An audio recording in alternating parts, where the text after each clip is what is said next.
Ladies and gentlemen, Geri Petito. I'm not an addict, I'm just an ass. And in time, this too shall pass. I'm not an addict, I'm just an ass. Geri Petito taught the class. I'm not an addict, I'm just an ass. Loves the answer, the greener grass. I'm not an addict, I'm just an ass. One day at a time, free at last. When you don't know just what to do. Just what to do, just what to do. If what you're feeling is really true. Is really true, is it really true? Just keep your ideas safe and sound. Safe and sound, safe and sound. That's exactly how change is found. Change is found, change is found. I'm not an addict, I'm just an ass. And in time, this too shall pass. I'm not an addict, I'm just an ass. Geri Petito taught the class. I'm not an addict, I'm just an ass. Loves the answer, the greener grass. I'm not an addict, I'm just an ass. One day at a time, free at last.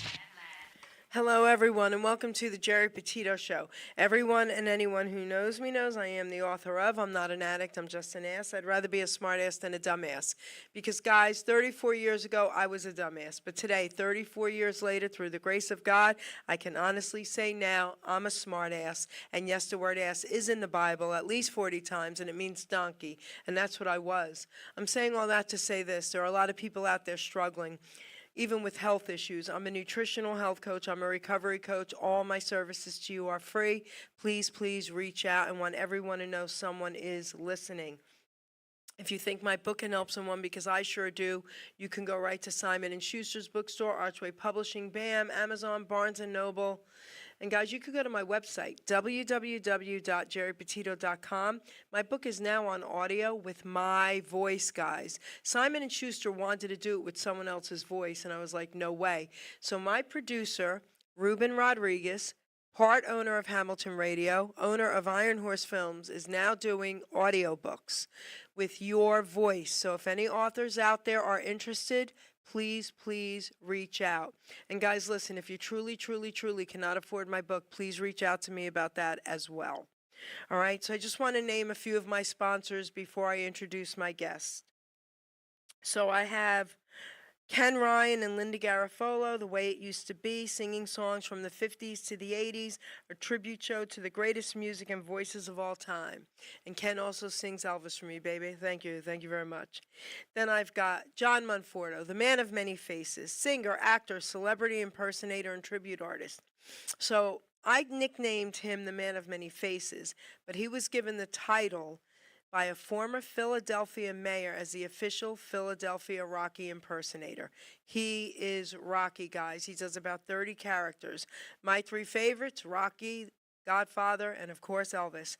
www.johnmonforto.com.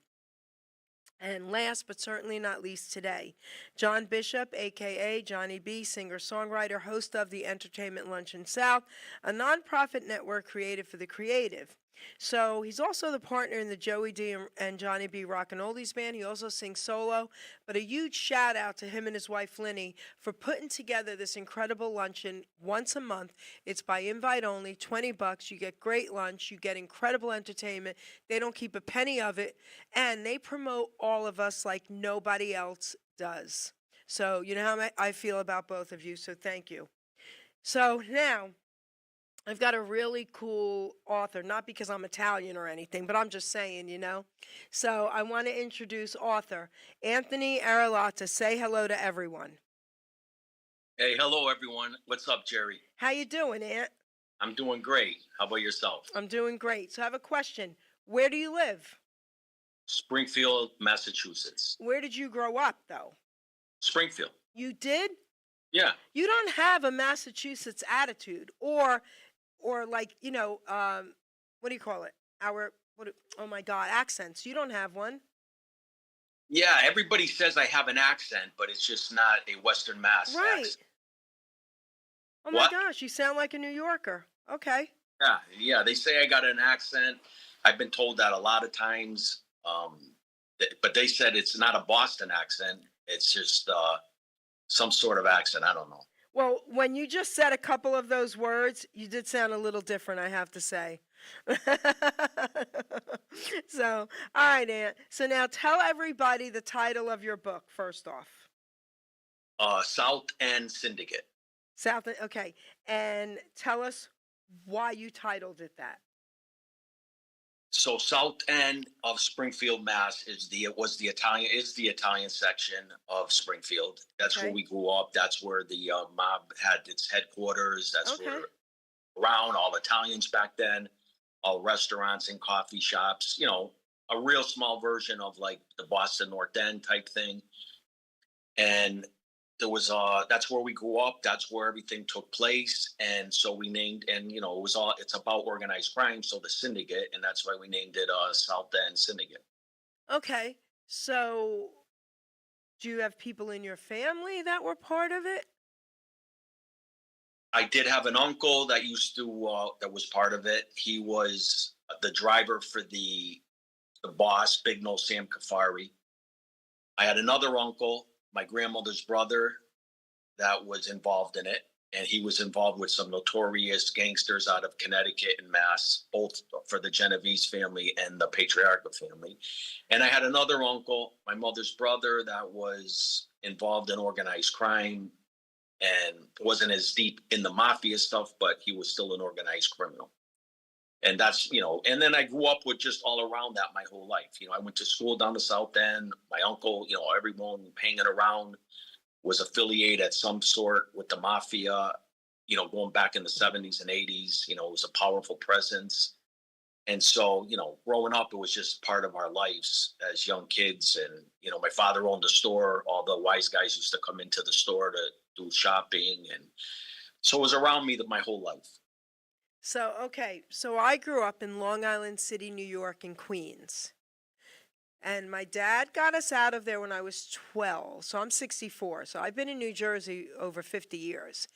And we used to, my mom's family, not my dad's, my mom's family were very involved and connected. So, we used to have the docks. It was blocks away. Okay. And that's where they had their offices. But we didn't know that as kids. But every time my brother and my cousins, they went to hang out at the docks as kids, they weren't allowed to. Whenever they came back home, our parents knew they were there and would ground them and whack them. And they'd be like, how do you know? How do you know every time? Because they would see them and call my mom and my aunt and say, keep the kids out of here. So we didn't find that out, Aunt, until we were almost, we were in our 20s when we were told that. Okay, so yeah. But growing up in, Long Island and even New Jersey back then, you had to know the presence and what the mafia, all about it being Italian. I mean, there's no way, unless you were really sheltered, there was no way of not knowing the existence of the mafia. Yeah, no, but we were kids. I'm talking 8, 9, 10 years old. We weren't allowed to go. And they used to sneak to the docks to play. You know what I mean? That was so funny. So they had, yeah. So now, my father did the similar thing too. Growing up in the South End, he didn't want me hanging around down the South End after school. I had to come home and help him at his food store, and so same thing. He didn't want me hanging around down there. He knew what it was like. All the gangsters hung around, and he didn't want me being part of that either. okay. So now I'm assuming this was, what led you to write this book? What led me to write the book was you hear a lot of stories about New York, New Jersey, Eastern Mass, Boston, Chicago, Philadelphia, about organized crime. And I lived a life. I was involved in organized crime. I was a made man with the most powerful family that there was, the Genovese crime family. And you never hear anything about, Western Mass and Connecticut wise guys. And there were the notorious gangsters that came out of there. And I think my story put us on the map nationally because there was so much involved with it. Violence, money, all that. It was big case, death penalty cases. And so, but it shouldn't have been like that. It should have been, everyone should have known who Big No Sam Kafari was. He was at the Appalachian meet in 1957. He was a notorious boss. He ruled Western Mass for the Genovese family and Connecticut since the 30s all the way up until his death in 1984. So you had gangsters out of Connecticut, Whitey Tropiano, Billy Grasso, many dozens more that you never hear about. So that was the reason about writing the book, is to tell the story the true way that involved me, but to also bring in all these other individuals that were notorious crime figures for people that are interested in organized crime, and let the world know, the dominance of, Connecticut, Western Mass, Central Mass, Worcester that we had here. I called it an empire within an empire, because you didn't have to fight with other families. It was just mostly the Genovese territory along with some patriarchs. Well, everyone knows of the Genovese family. Mm. Right? Hmm. Okay. Yeah. So, what was your role? My role back then, I grew up when the mafia was very powerful. So your role is to go out and do violence, kill. Your role is to go out and make lots of money, and eventually your role is to get inducted into the family and follow the rules that are put forth, along with that organization.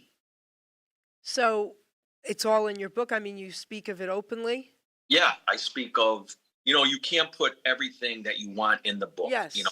Otherwise you wrote a book. I mean, if you really try to incorporate all your knowledge and all the, stories of everything, the book would be 10,000 pages. And so you try to narrow it down to, to have the audience not bored, at the same time, just put what's the meat and potatoes, the heavy stuff that's in there.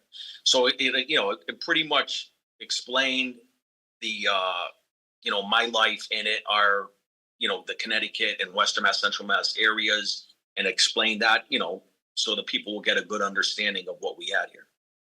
So, did you ever serve time in jail? I did. Yeah, I did 13 years total in prison. I went in at a young age to state prison in 1990.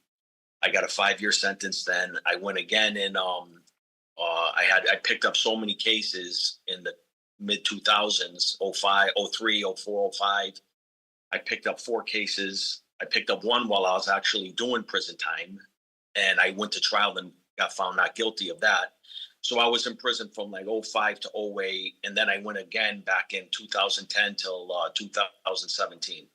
So, how old were you when you first went to prison? 21. Can I ask why? Yeah, it was a shooting case. We were a violent gang of us that hung around on the South End, and we'd always get in fights and violent fights and things like that. And I was arrested a lot for assault and batteries with a dangerous weapons. We fought with anything: guns, knives, bats. And so I was on probation, and then I picked up while I was on probation, a shooting case. And I ended up getting a 5-year sentence for that in 1990. So I went to a state prison at a young age. I was 20 or 21. It was 1990. I was born in 68. So I think I was 20. Okay. But I wasn't yet 21. So it was, the best thing that happened to me, though, was going to a state prison at that young age. I always say, it taught you everything that, a young man needs. It's like going to the service where you have to, you don't have your living at home, food being cooked for you, clothes being washed for you. You don't have to worry about bills. You had to go out and be a man in a man's prison. And so I learned a lot in that first young age of going to prison. I learned how to make, what the best rackets were on the street to make money without going to prison for a long time. The risk reward, you could make lots of money on the street back then, and the risk would be very low considering, what crimes you're going to commit. And there were so many rackets you could do back then. They don't exist today. They're all legal. But you had sports gambling. You had, the casino, joker poker, the slot machines. You had the marijuana was, it's legal today. Very lucrative business. That was one of my, main businesses coming out of prison in the early 90s. So yeah, I started off then. Okay. So, when did you get out of it? So I was involved my whole life in crime up until 2010. Okay. What changed? I faced a death penalty case. And I was going to, that was the most I faced, death by lethal injection. And then, I faced life imprisonment, the rest of my life imprisonment, in a death penalty case. So, it was, as you're in that life and you get older, you get more wiser, you get more knowledge. You know, it's not really about, the glamour and everything that they talk about. Like, they paint the wise guys as heroes. You know, it's not like that. We kill each other. You don't have no friends in that life. Your best friend, I've had to kill my best friends. I had friends of try to kill me. And so there is no brotherhood. None of that, exists. And, as you get older, you realize that. And I just said that, it was enough for me. You have, especially when you have a family, and you didn't really need, I never really needed the mafia to survive. I was a millionaire without the mafia. I had restaurants and bars and nightclubs without the mafia. And so, I had a good reputation on the streets without the mafia. So I never really needed them. And as you get older, you realize that, and you have children, young age children. Who's going to watch your children? They're not going to watch your children for you. They're not going to, take care of your wife. They're going to do the opposite. They're going to steal your money that you got on the streets. They're going to try to hook up with any girlfriends or wives that you got, because you're never coming home. So that's what happened to me in 2010. Wow. I mean, as an Italian, I have so many questions for you. I mean, can I just ask anything? Ask anything you want. Okay. Well, the first question is this.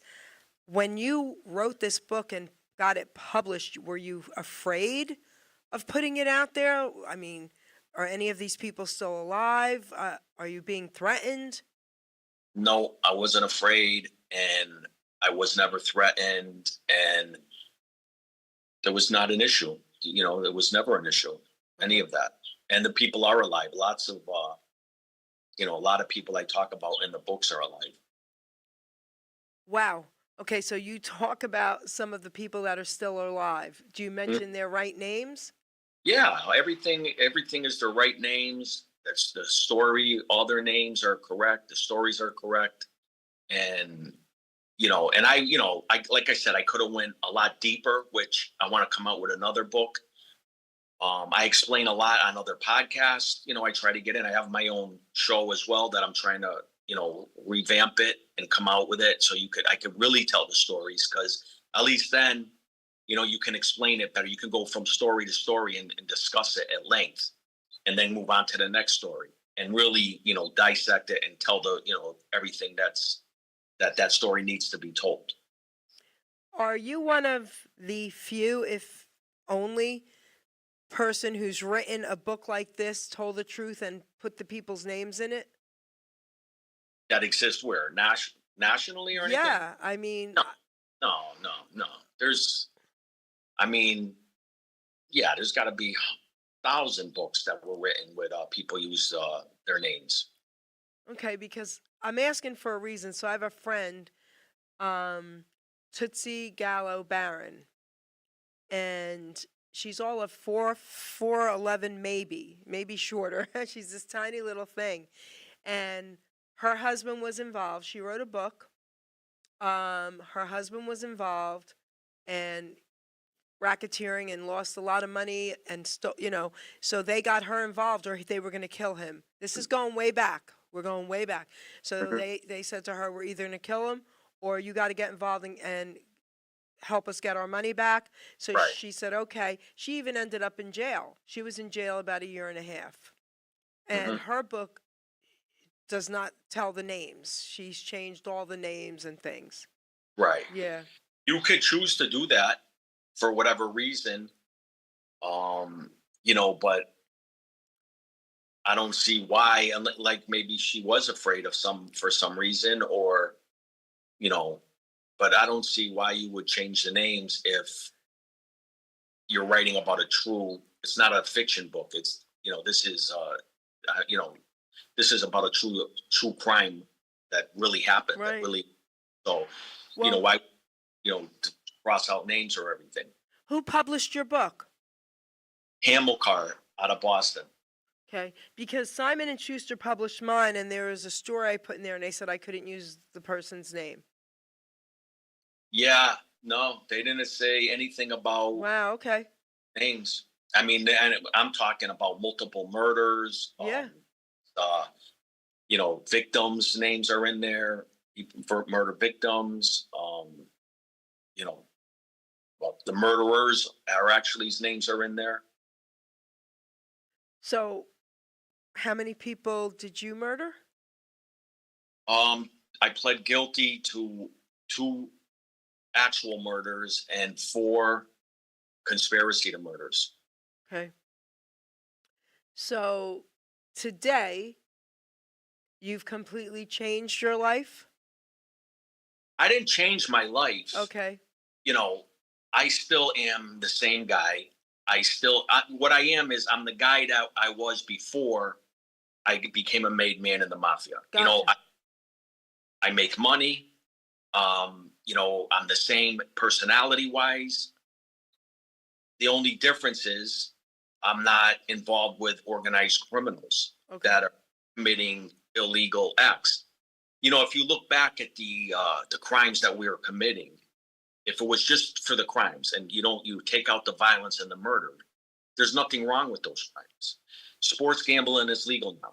Yeah. You could come and bet sports gambling. Right.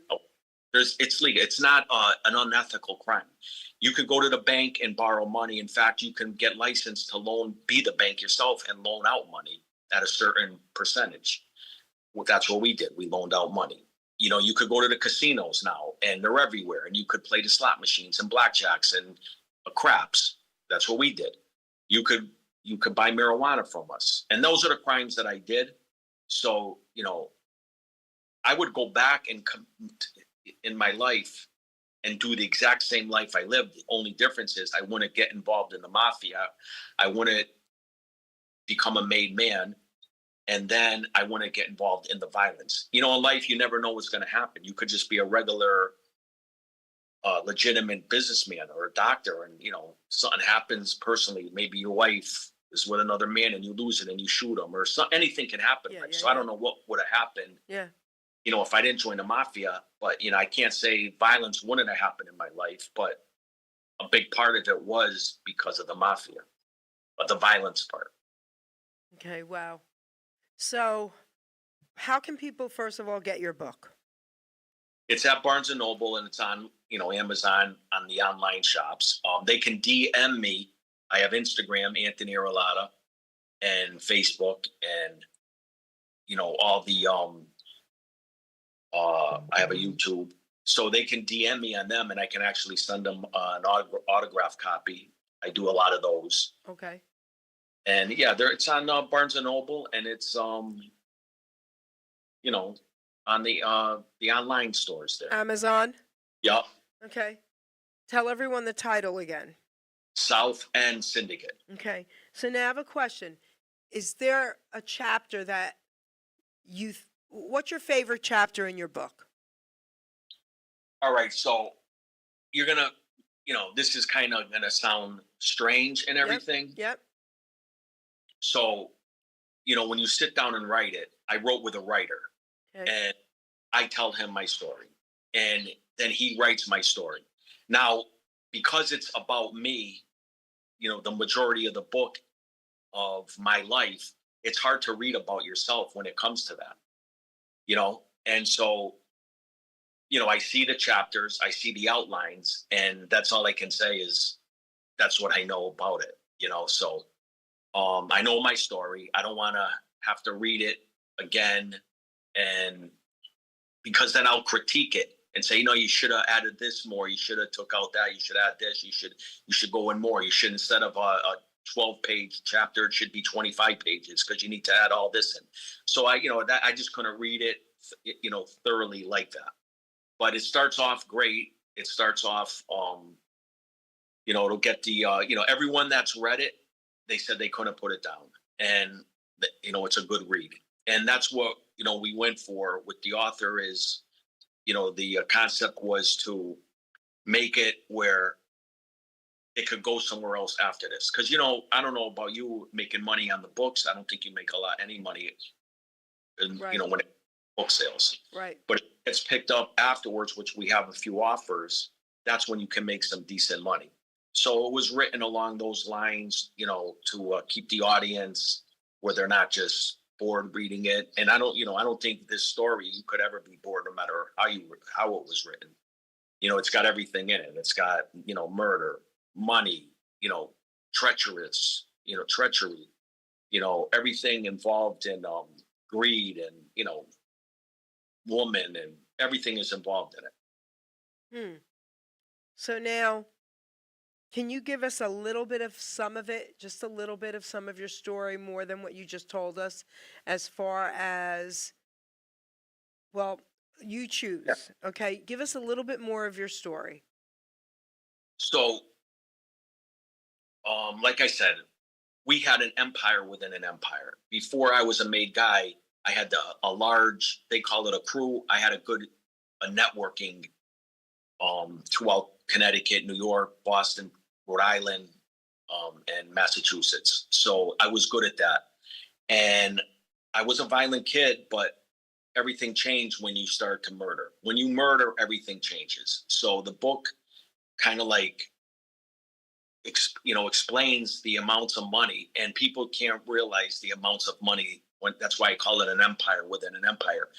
The amounts of money that were made by these organized criminals, including me. And like I said, I was a millionaire, and I wasn't even a made guy with the mafia. In fact, I was the opposite. I got in trouble. I got caught with 40 pounds of marijuana in my house, and I got banished from the mafia from 1996 to 1998. So they call it shelved. And those 2 years, I made more money than I did, with the mafia and prior to that.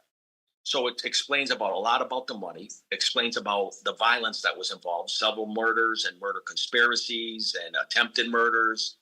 It explains how you could be, we live like kings in this area. The organized crime, the mafia figures lived literally like kings. They were treated like. And to go from being treated like a king and then to, go from all the way to the top and then lose that all. And I'm included, like you lose families, friends, and, your wives and children. And to go from the being way up here on top to the lowest you could be, and then have to dig yourself out from that being so low to try to rise back up again and be successful and have a good life after that. So it's all that's in the book. And yeah, I think that should touch it all. Like as Okay. far treachery, the friendships, I had friends. I pled guilty to conspiracy to murder that I grew up with since we were young, young teenagers. And yes, it shows you the treachery and and the good stuff and the bad stuff. So how old are you now, Aunt? 57. Okay, and what is your life like now? My life now is like prior to what it was when I got involved with the mafia, when I became a made man in the mafia. I go out and I hustle. I go out, I live good. I do all the same things I did like then. I go to restaurants, I network. I have a wine out right now. If you could see behind me, it says it's Pazzo. It's called Pazzo. You're Italian, so you should know that means crazy in Italian. Yeah. And so I'm involved in that. And I'm involved in the book. I have a lot of opportunities besides those projects that I got coming up in the future. I'm involved in helping the young kids out, and I sponsor a lot of these young boxers. Mm. Sin is actually a pro fighter, Danny Dochimo out of Worcester, Mass. So I got him involved in the boxing game. He's undefeated. I got my nephew who's in the MMA. I sponsor all these other young kids, so I'm going forward with that. And there's a lot of other opportunities that I'm looking to capitalize going forward. So that it's basically what I'm doing is I'm living the life I lived, but I'm not doing anything illegal. I'm doing everything, legitimate businesses, and I'm living a good life. I'm living the same life I lived, prior to becoming a made man with the mafia. Do you have a family? I do, yeah. Okay. So I'm going to give you the mic. We've got a few more minutes. Whatever else you'd like to share, the mic is yours. Yeah, I think you covered a lot. I mean, I think the people going out that order the book, like I said, they can DM me. I send so many books out. The book is selling very well. It was in the top seller list for a while. It's at all the Barnes and Nobles. If they want to DM me at Instagram or Facebook, they can do that, and I'll send them out an autographed copy. And yeah, I just like, I'm going to be speaking at a state prison in July. Okay. And I just think like, the people don't realize, and like you said, you're into nutrition. That's another thing I'm heavily involved in now. I was in prison for so long. So when I came home in 2017, I got heavily involved in the nutrition and the foods and all the, I'm very deep in that, learning about all the processed foods, all the bad stuff that Yep. they tell us, all the good stuff they tell us is bad is actually really good. That's right. Like they tell us the opposite, and then they put all these chemicals in the food. That's right. Well, I'm into the fasting. I've done fasts. Right now I'm doing a parasite cleanse I'm on. So people don't, people can learn so much about the nutrition that they don't really understand what they're putting in their body. And then they want to complain when they're sick as they get older, and it doesn't take long now. You start getting sick in your 30s and 40s from all the garbage that, these fast food places aren't even food. It's garbage. It's chemicals in there. It's not even food. They go to McDonald's and all these Chick-fil-A, Popeye's chicken and all this stuff. And they're destroying themselves, poisoning themselves. So I'm very, very involved in the nutritional aspect of life now, because I can do research, and I can, I don't just listen now to, the doctors. They want to put you on prescription drugs that doesn't cure you. It just makes you dependent on that drug with 100 side effects that lead to other things. And I think people need to wake up about that. And that's a good thing right there, is that I'm heavily involved in with the nutrition. So I'm going to laugh now. You have a freaking cigar in your hand. Yeah, well, nicotine, first of all, nicotine is good. Hold on. You're talking to someone. You ready for this? And I'll Yeah. explain about the nicotine. Yeah. Yes and no, but hold on. So I've been a vegan now for 30 years. Right. My grandson is 24, never been vaccinated.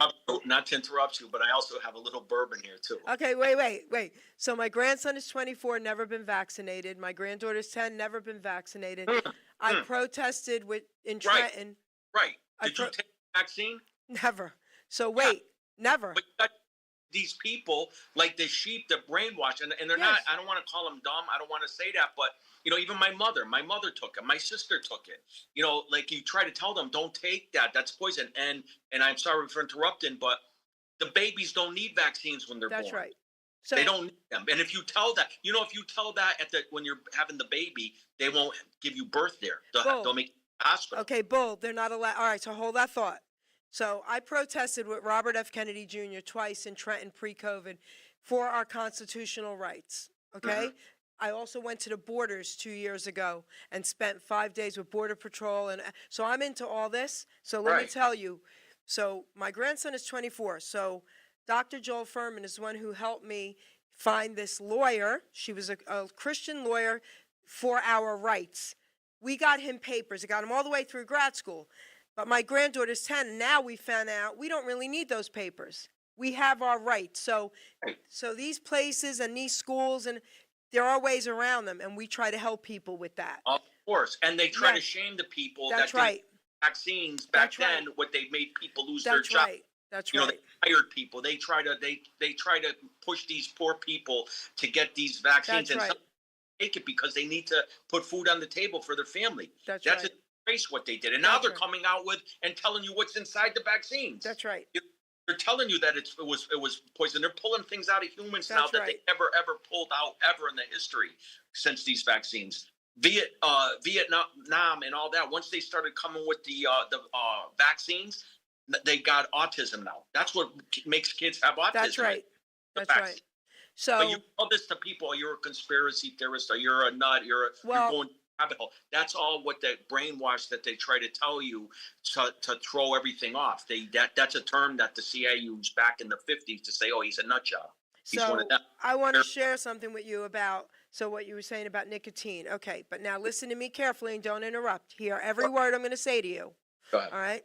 So Everything in my life, in my home, is organic. Okay? Everything, my water is filtered, the whole bit, okay? I'm not saying I don't go out and treat myself with some friends and for a dinner. Yes, I do, but nothing is not vegan, and in my home, everything. My mattress is organic, all my supplies, everything. All right. So let me tell you something about the tobacco today. See, Right. when my grandfather smoked, that tobacco was pure. Mm-hmm. It is no longer pure, Aunt. I So know. No, you're unless- 100% right. That's All why I right. was going to finish. All right. Nicotine is good for you. It's the chemicals That's that they right. tobacco. It's just like food. Bread was good back in the 50s. You know, McDonald's, they used to use tallow to fry their real potatoes. Okay. You know, heat oils, and it's not even potatoes. It's chemicals in That's those. right. So, but you could still find a product of tobacco that is Yes, like you can. right, You and that's can. good for you. And you know what? People said that smokers got saved during COVID. The smokers are the one, because of the nicotine, that saved them when COVID came out and all that garbage came out back then. The nicotine was the thing that was saving them. It's amazing, right? Yeah, It's amazing, I mean, Aunt. you could go deep You with could all go that. I'm the deep. same thing. I'm on the You parasite can go cleanses. deep. I make the healthy organic. Like, you know, every day I have a glass of the. You know, I got a juicer. I do the juices. And people, listen. People should wake up. You need to do at least 2 fasts a year, and you need to do at least 2 parasite cleanses a year, because 90% of cancer are parasites. So I want to share with you, I'm also an expert and certified in fasting, but I've done fast that you probably won't even believe. I was dying. I was very sick. There you go. Okay. I was very sick in my early 30s, very sick. I had cancer, colon and breast. I was about 100 pounds, and I said, I'm not listening to the doctors. I did none of it. I found a man named George Malcolmus, who is Hallelujah Acres, okay, the Garden of Life powders. He was dying, and they sent him home to die. His colon cancer went into his bones. We're going way back. He just recently died, very old. I studied under him, went to his fasting farm. I did a 60-day water fast in my home. I brought in a home colonic because you have to or you'll die. I fasted every single year for 30 days. I would lock myself in my house and do a fast, and it saved my life. People, but here's the thing. People don't want to make the effort. People, They think they can't do it. That's the problem. they don't want to make the effort. And the other sad part, and this is sad, Aunt, because I do also, health coaching and all that, and counseling for families. And I'm going to share something with you. My attitude before I became, a life coach, a certified coach, my attitude was, I can't effing believe these people just won't listen, right? But I don't Listen. feel that way now. I'm going to tell you why. Because a lot of people have lost babies at birth, a lot of people, right? If they really tell themselves this was why, they would blame themselves, and they couldn't live with that. Right. And that's the sad part. Well, can That's I the just sad part. you tell somebody that they're an alcoholic and they're going to die in a month if they keep drinking, and they're just going to choose. Maybe they don't have the will to live, so Right. they're going to keep drinking, right? Yes. It's the people that have the will to live that want to get better are the ones that are going to do it. You could tell somebody, don't smoke, you're going to die in 6 months, and they're going to keep smoking. You know, my sister is the same way. I had a friend that they want to take his prostate out. I got him on the Celtic salt. I got him on a fast, right? His prostate levels went from 12. They're back normal now. I got him off the carbs. He doesn't eat. I got him on a fast and then no carbs afterwards, just like your story. And I'm into this big time. Like, I deal with the people on the internet that are, it just sends me, all the algorithm just keeps sending me this. We're talking about it now. They hear us talking. Algorithm's going to keep sending us this. But I put him on like the you heard about like the real sea salt. Oh, yes, of course. Right. Yeah. I drink that every day. Yep. Sucks in it up, the thing, get them off all their, the garbage. So you should never put anything in your body liquid other than water with electrolytes in it. You should never be drinking anything, sodas, lemonades, all this, unless it's pure. You can make your own beautiful That's juices right. with all this stuff. People just don't want to be cured. They're just, Well, they don't want to take the time. And it's not that they don't want to be cured. To them, they don't want to have to struggle with life, so they just choose to die. Another thing, though, a lot of people aren't going to listen to you. They listen to the doctors. If you tell the doctor, so I told my friend that they're calling to try to take his prostate out. He said, my prostate's normal now. He goes, he said, don't call me again. This guy's in his 60s. And he did that, and he's alive, and he's got no issues with his prostate. I know, I heard thousands of stories. Yes. But stage 4, I mean, you heard about the fenbendazole Oh, and of course. things like that. A lot of people were on, and what are they? They're dewormers. And what are dewormers? They get the parasites out of us. You know, they showed the tumors inside the people, and they were doing, when they go in the scope and they could see inside your body, and they looked in the bag, the sack, and it was white worms inside that sack. Anthony, when I did the 60-day water fast, worms came out of me. Yes. Okay. And they them flukes, the fluke parasites that go into your liver, they come out dead. You can see them. They look like a tomato It's skin type craziness. thing, and this and that. Everyone has them. So how about I have a local hospital here, right? So I was visiting someone in the hospital, and I parked in the emergency room section, and there's a doctor and 2 nurses out there smoking, and I'm like, please stop. Are you people kidding me? It's so insane. So listen to this real quick. Dr. Joel Furman, have you heard of him? No. All right, look him up. He's a good friend of mine. He doesn't practice now, but he sells his stuff. He lives down south now. He was here in Pennington. He's the one who got me started back in the day. I've even interviewed him on one of his books. But my father is in his book, Eat to Live. He saved my father's life, okay? Now, he wrote a book. He wrote several books. He was on Oprah. He's amazing. So he wrote a book about heart disease, right? Now, wait till you hear this. I thought I knew it all, Aunt, until I read that book. And then I got him on, and we talked about it. They're even lying to people about having heart surgery. They lie about everything. I'm like, what? Like that? They're going to lie? They're going to put you under the knife and do hearts? I mean, are you freaking kidding me? So Listen, go ahead. they took 2 of my shows down years ago, Exposing the Truth, part 1 and part 2. We talked about pharmaceutical. We talked about corporate America, the food industry, everything. Within 30 seconds after both shows were done, they were gone. When you go to a car store dealership to buy a car, what is their job? To sell you a car. These doctors are indoctrinated by the people that are the globalists that run the world type. They're taught a certain way. That's right. They make money when they cut you open and do operate. That's right. They get hundreds of thousands of dollars per surgery. You think that they're going to not want to tell you that, yeah, you're still going to be alive, but wait, we're going to cut your gallbladder out. We're going to take out your prostate. We're going to take one of your They're all going to rot in hell because this is sick. One of them will give you a holistic cure that if you tell them, listen, come back to me in a month. I want you to do a 10-day fast. And then after that, I want you to go back on a little bone broth, ease yourself in. You can have some whole eggs, no carbs at all. Come back and see me, and exercise. Go for walks every day. Come back and see me in a month. And I guarantee you, 90% wouldn't need the doctor after those. Well, that was Dr. Joel Furman. Okay, he's a real medical doctor, one of the smartest doctors in this country, and he became all natural. And I am telling you, his business was incredible. He had 4 other doctors working under him, all natural. So there are people that want the truth, but there's most people don't. Right, and they wait long for it. So wow. They wait long to ask for, to when it's too late. Like they're real quick. I'll just tell you, my sister. I said, you ain't got much longer to go. She's 58 years old, and she smokes and she eats, and she doesn't do anything healthy. And I said, you ain't got much longer to go. And sure enough, she was dead. She no kidney function, no liver function, no nothing. She was dead. And now she's clinging back, and now she came back. She's making a strong recovery. I make her those juices. I've been making her juices. I've been putting the Celtic salt in it. Her kidneys came back, all that stuff. She's still in the rehab part. She's been in the hospital since Mother's Day. But that's the thing. It's when it's too late. It's too late. Right. They let themselves go. No, right. And then they want to help afterwards. Oh, even the food in the hospitals. Give me a break. I did a thing about that. Let's not even get into that. To me, all right. That's still food.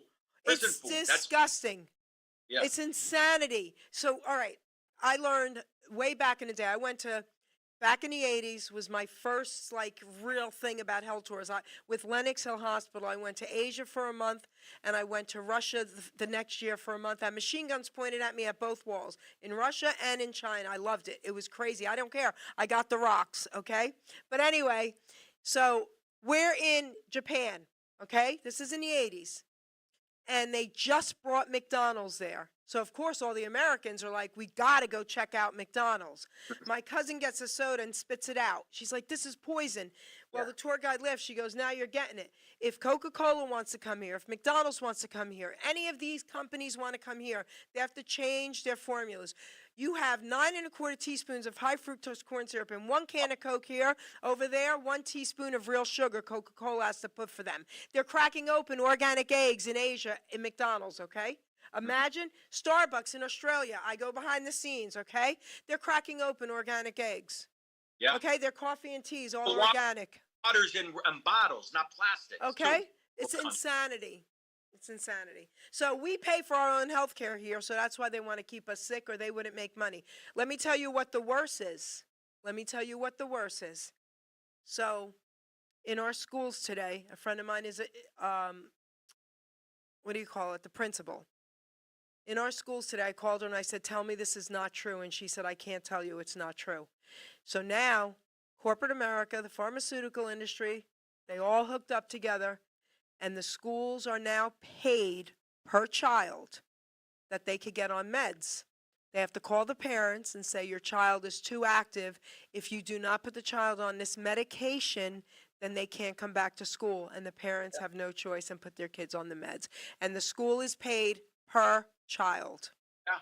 They get paid just like the vaccines. They get paid every vaccine they push out. Okay. They get paid.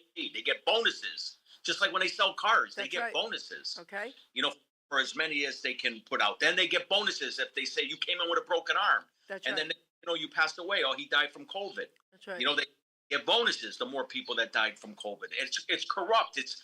Listen, it's $1 trillion industry. It's Yep. just like the gas and the oil. It's $1 trillion industry. These guys that make up cars that can run on water, they kill them. I mean, you can go every single thing, and you tell people that, they go, no, that's not true. It is Right. true. They don't want to hear the truth, Aunt. They don't want to, because then they have to make changes. That's why they don't want to hear the truth. Right. So- Exactly. All right, Aunt. So listen, Yeah. give another. Oh, quick thing. You Go know ahead. anything about Lyme? I'm sorry. Like how the Lyme? Like that's been in for a while? I'm sorry. I don't hear what you're saying. Lyme, the Lyme disease. Oh, Lyme disease. Okay. Continue. Yeah, what's your thoughts on that? Because that was another weaponized Okay. put out there. It was absolutely weaponized. Right. Okay. So what? Okay. So I'll give you an example. Well, you already know, but I'll give. Lyme disease, and it's bad, and they're struggling with it, and they Okay. caught it too late. So when you catch it too late, it's harder to get rid of That's the right. actual Lyme But the disease. problem is, it's not that it's just that it was caught too late. When these fabricated diseases hit us, our bodies cannot deal with it. We can only deal with what we're around. Okay, like I was in Thailand, right? I'm in my 20s. I'm in Thailand. I almost died. Mm. So they told us you have to brush your teeth with bottled water. We did everything perfect, right? Thank God I was with doctors, because the night before we're ready to leave, I get out of the shower and the maid brought this beautiful thing of fruit. I took 1 grape and ate it and went, oh my God, what did I just do? I had 106 fever. Okay? So our bodies cannot deal with these foreign things. Mm. So that is why. So anyone with Lyme disease, anyone with COVID, I mean, all this craziness, our bodies can't deal with it. Right. That's the biggest part of the problem here. Yeah. So It's a shame. it's horrible. So now, all right, give everybody another plug with your book, Aunt. So the book is South End Syndicate. You can DM me on Instagram, Anthony Arillotta, on Facebook. And also the wine is online for sale, Pazzo Wine. It means crazy in Italian. It's made in America. The grapes are made in America. Our winery is in America, in Maryland. My partners own 3 wineries. Cool. And so, and that's about it. The South End Syndicate is the book. And I hope if anybody wants to reach out, they're welcome to reach out. So I had a poem I was going to be reading out of my book that I wrote, but I'm not reading that one. Based on now everything we just spoke about, I'm going to read this poem. It's called Change Your Choice, because we all have choices, Aunt, and Mhm. everyone is capable of making that choice, guys. Okay. I had a life-changing moment that I knew had to be. The only way to change things was to first start with me. So I looked in the mirror and woke up one day and thought to myself I needed to pray. So I asked God to change me, to help me stay strong, to clean up my mess, to right what's been wrong. I cleaned up my diet. Okay, guys, I cleaned up my room. I cleaned up old habits with this old dirty broom. I kept going forward and never looked back. I refused to derail, stayed on the right track. I realized my worth and all that did matter through my selfish behavior, the lives I had shattered. I finally decided at 30 years old to stop abusing my body, my mind, heart, and soul. My life-changing choice that I had once made over 34 years now, guys, my debt has been paid. So you read all my thoughts on how to stay clean. It's all or nothing, my friend. There's no in between. To live or to die is a choice you must make. Your life is not worthless, and you're not a mistake. One day at a time is a slogan you've heard. It works if you work it while applying His word. For you to get healthy, for your mind not to fail, escaping reality will keep you in jail. With addictive behavior, sex, drugs, food, or money.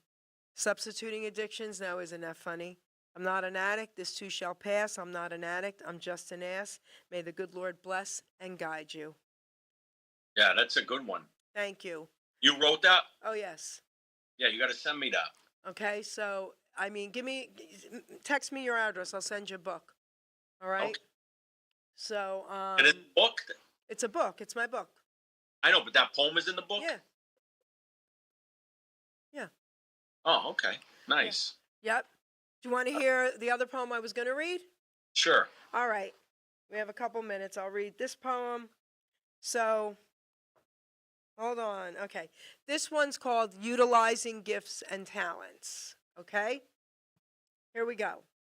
Everybody out there who's questioning your self-worth, or if you have something to offer, I'm here to tell you we all do. Imagine what it would be like if we didn't have sanitation workers. Okay? We need everybody. So you all have something to offer. Here we go. We are born with talents. We are born with drive, with different gifts to help us thrive. I knew early on I was born to draw and paint, to also write poetry, and to talk without restraint. Our gifts and talents should all be used. God's gift to us, not be abused. We can go far in life for sure, using our gifts to go on tour. All our talents should be used to create ourselves and more, but then our job's to share them, to even up the score. You see, in life, what's needed is not just for ourselves. Once our gifts are mastered, take them off the shelves. A living we can make by spreading them around, not just for the money, but to spread a peaceful sound. So don't take for granted the gifts you're given. Go out and spread the joy. Our gifts are not to be held back for us to self-destroy. Put your efforts forth. Do not hesitate. All your talents, my friend, are never second rate. Never hold them back, or you will surely die. Maybe not in body, but your soul will cry. Our gifts were made to share, our talents made to soar. Go through life enlightened, and then you can roar. Be proud of who you are. Be happy you're alive. Once again, my friend, your gifts will help you thrive. By putting efforts forth, not keeping them at bay, your name, Anthony Arillotta, baby, will live forever, forever and a day. So go through life excited for what you sure can give. To yourself and others is our reason to live. Our grave will be quite lonely, but our legacy lives on. So make sure people smile with the breaking dawn. There you go, Aunt. Yeah, that's a good one. Is that what the book has, all poems in it? All, Every chapter, the book Right. has a poem, but I wrote it in 2016, but then I revised it in 2020, Mhm. and I added in the back just tons of my poems. I was Right. like, let's just get them in there. Yeah. But I used to read this guy, James Allen, As a Man Thinketh, he wrote. I don't know if you ever heard of him. He's a philosopher. okay, James Allen, and same thing with him. Brilliant, brilliant guy. If you ever look him up, his name is James Allen, and he's an unbelievable philosopher. And he has things like that in it, and Yeah. things that really, will help somebody that's struggling in life with well, any. people want, if you sit here and say, okay, now you can change, trust me, blah blah blah, they're gonna just like go like this. But if you read it in poetry form, they listen. Yeah, They listen. yeah, You know? So, yeah. all right. So, Aunt, I want to thank you for this cool interview. Mhm. Wow. That's all I could say. I'm still shocked. Okay, we're gonna talk a little once we get off air. Stay on the screen. But all right, so everybody, get his book, please. Okay, really cool, and let me know what you think of his book. All right, guys. And thank you from the bottom of my heart. All right, producer. Wait, go ahead. No, anytime. Thank you. You're welcome, Aunt. Producer, take us out.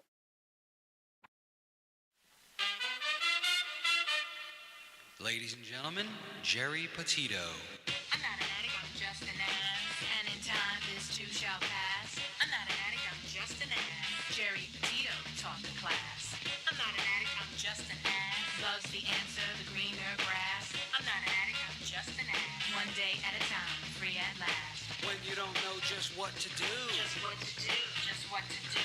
if what you're feeling is really true, Is it really true? Is it really true? just keep your ideas safe and sound. Safe and sound, safe and sound. That's exactly how change is found. Change is found, change is found.